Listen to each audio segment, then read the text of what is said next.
ഗാഗുൽത്താമലയിൽ നിന്നും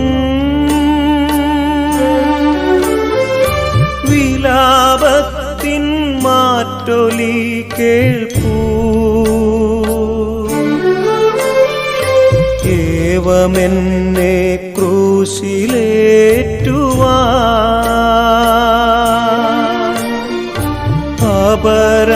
അപരാധമെന്തു ഞാൻ ചെയ്തു?